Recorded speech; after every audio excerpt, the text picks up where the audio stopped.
Jamani, na hizi ni dalili, leo tunakumbushana, na hizi ni dalili za mtu ambaye amekwishachoka na relationship, lakini hataki kukwambia. Hawezi kukwambia, wewe utaona vitendo, utajua huyu mtu amechoka na relationship.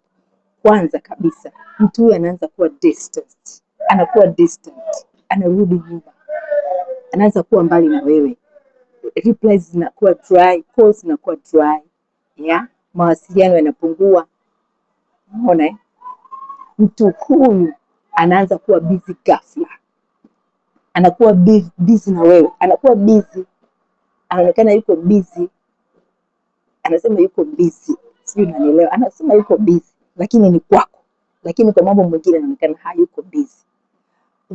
Anaacha kukuupdate na mambo yake tena, akushirikishe kwenye mambo yake tena, ila wewe utakuwa unajua mambo yake kupitia watu wengine, na hata sometimes kusoma status yake.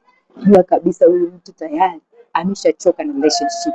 Kuna mambo alikuwa anayavumilia hapo nyuma, alikuwa anayaona ni ya kawaida, lakini kwa safari hii utaanza kuona yale mambo yanamkera, yani yanamkera sana. Anakuwa ni mtu mwenye hasira, ni kama ukigusia kitu, ukiuliza kitu, unaweza kuona kwamba niko busy sana, kwani wewe uone niko busy sana, nikiwa free nitakutafuta.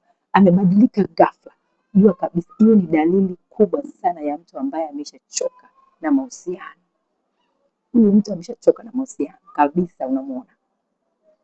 Ni mtu ambaye ana uvumilivu tena na kitu chochote. Hata kama akikosea, hawezi kusema samahani, hawezi kutaka kurekebisha chochote, hauna maana tena kwake. Anapunguza muda na wewe, utaona tena umuoni tena, unamtafuta umpati, anakuambia yuko busy. Nimeelewa.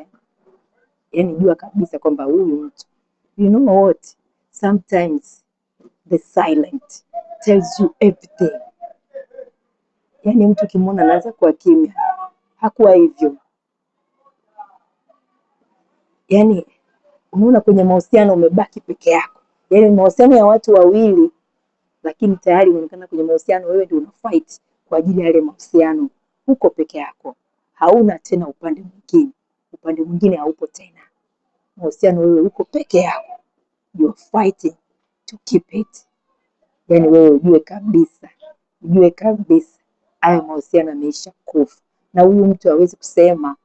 And you know what, sometimes people live first emotionally, huwa wanaondoka emotionally, spiritually anaanza kuondoka, lakini physically anakuwa anaona aibu, hawezi kuondoka, hana guts, hawezi kupata hiyo confidence ya kuondoka. Lakini spiritually, emotionally alishaondoka zamani sana. Sasa wewe ndio unajiongeza kwamba unabaki au unaondoka, unabaki kuwa mtumwa au unaondoka. Na hizo ni dalili za mtu ambaye mapenzi yameisha, za mtu ambaye hakutaki tena na hawezi kukuambia. Ila naomba nikuachie kitu kimoja, silent. Ule ukimya ni njia pekee ya wewe kujua kwamba huyu mtu hayuko na mimi tena. Ukimya unakueleza kila kitu. Happy evening.